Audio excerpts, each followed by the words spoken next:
Miss Côte d'Ivoire, le handball connaît... Fatima connaissait-elle? Elle a été élue Miss Côte d'Ivoire 2025, mais la jeune femme reçoit des moqueries, des attaques, des humiliations, car pour certains, elle n'est pas assez belle. Je ne fais pas cette vidéo pour créer la polémique. Je la fais parce que je suis une femme, comme Fatima Koné, une femme imparfaite. Et je n'ai pas pu rester silencieuse pendant qu'on humilie une sœur sans raison valable. Elle n'a blessé personne, elle n'a manqué de respect à personne. On l'insulte simplement parce qu'elle a osé suivre le chemin de ses rêves, parce qu'elle a été vue, remarquée et choisie pour représenter la beauté féminine de son pays. Voilà apparemment le crime impardonnable de Fatima. Et pour ça, certains veulent la battre symboliquement.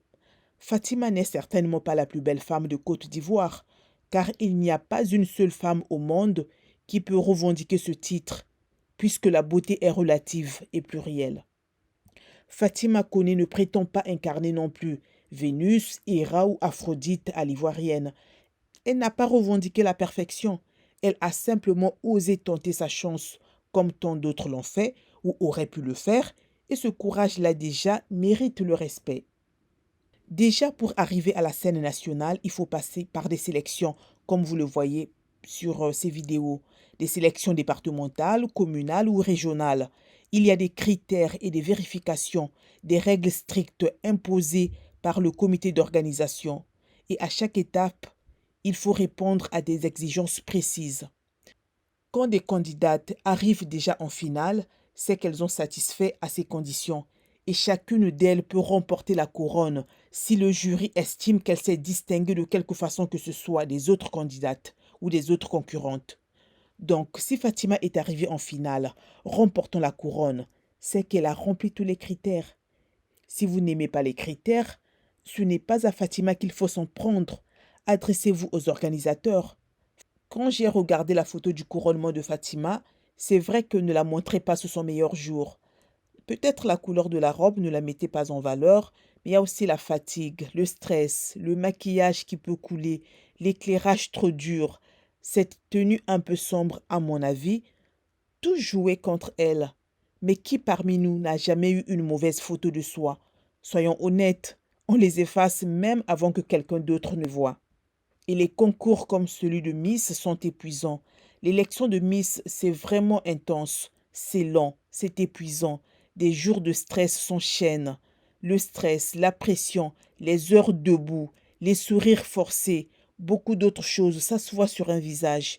Et la fatigue chez certaines, ça se voit tout de suite. Mais regardez les autres photos de Fatima, ce sourire, cette lumière, surtout cette photo avec ses deux dauphines. Cette coupe qui encadre si bien son visage, toujours pas assez belle à vos yeux? Vous continuez à dire que Fatima ne mérite pas cette couronne?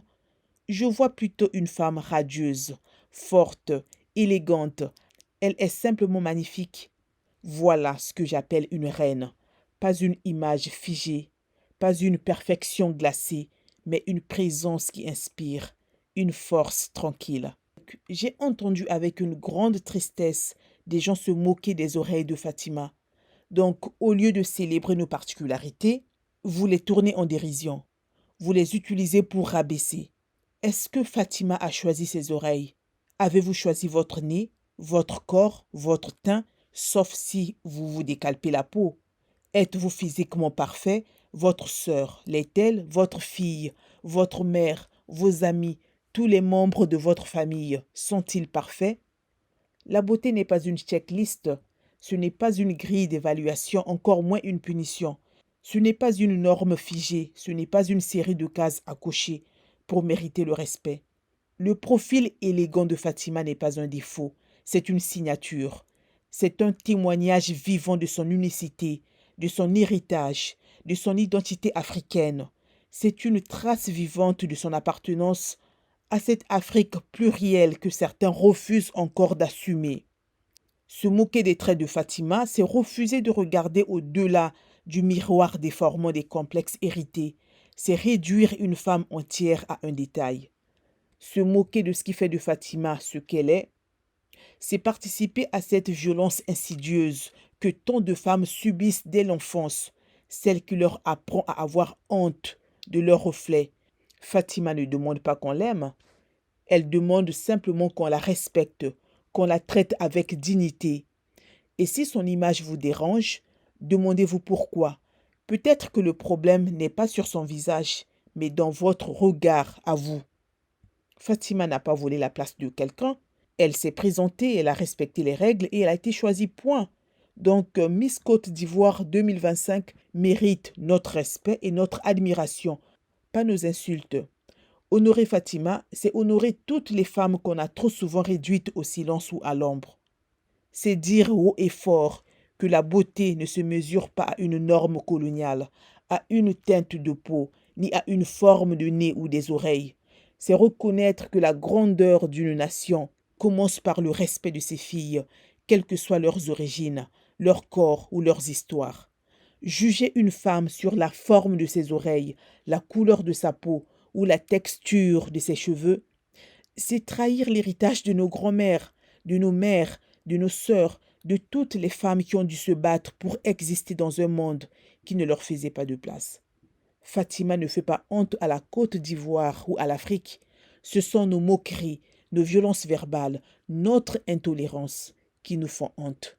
Si Fatima dérange, c'est peut-être parce qu'elle nous oblige à revoir ce que nous considérons comme beau, et c'est tant mieux parce qu'il faut que le changement commence quelque part. Le choix de Fatima ne fait pas l'unanimité, mais est-ce la première fois que le choix d'une Miss ne fait pas l'unanimité?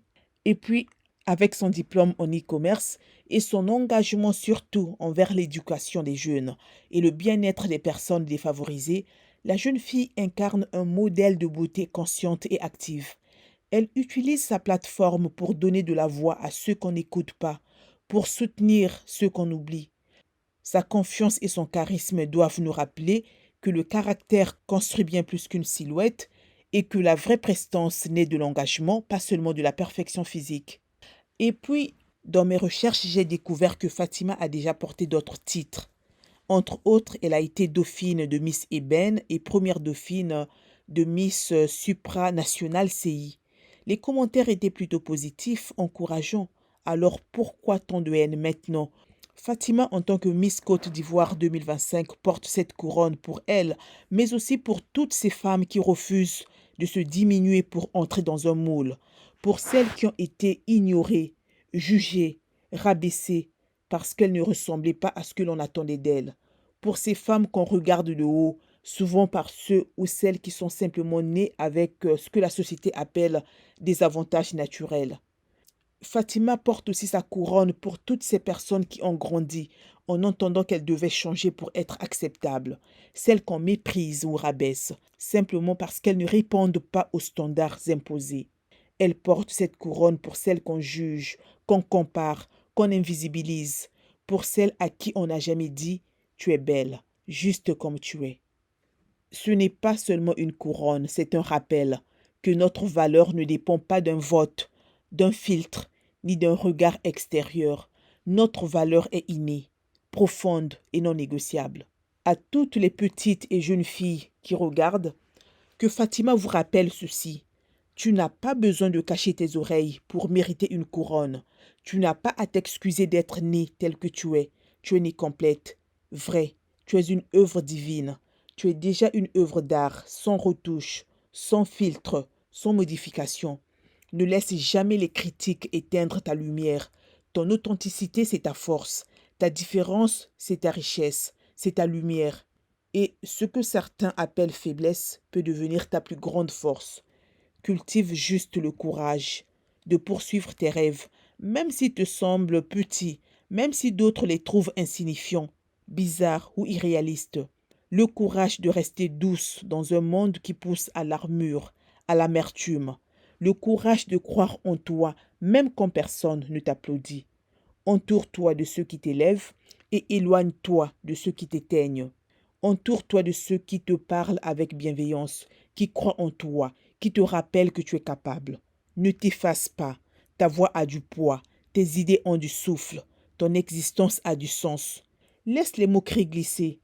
Les détractrices te parleront de normes. Et ce n'est pas parce que la couronne ne te va pas comme eux ils veulent qu'elle n'est pas tienne. Tu n'as pas besoin de ressembler à une reine pour en être une. Ta différence, c'est ton éclat. Ta voix, c'est ta force. Ton regard, c'est ton avenir. Et si jamais tu doutes, souviens-toi, même les étoiles sont silencieuses, mais elles éclairent le ciel. À toi, Fatima, ma sœur, n'oublie pas que se tenir droite face aux moqueries demande plus de force que de porter une couronne. Rester debout quand certains cherchent à t'abaisser, c'est un acte de courage. Car il faut un courage royal pour garder la tête haute quand le monde cherche à l'abaisser. Ta dignité, ta résilience, ton humilité, ton éducation, tes valeurs et ton silence face à une haine injustifiée parlent plus fort que tous leurs mots. Tu représentes plus qu'un titre. Tu es un symbole pour toutes les femmes qu'on veut faire taire ou invisibiliser, pour quelque raison que ce soit. Garde la tête haute. Tu n'as rien volé, ma sœur. Tu as simplement osé et tu as pris le trône sur lequel beaucoup de tes détractrices ne monteront jamais. Fatima, continue d'écrire ton histoire avec la même détermination et le même courage. Rappelle-toi, la dignité ne brille pas toujours dans l'or, mais dans le silence fier de celle qui reste debout, même quand le vent souffle contre elle. La vraie beauté ne demande pas la permission. Félicitations Miss CI 2025. Félicitations Reine Fatima Koné.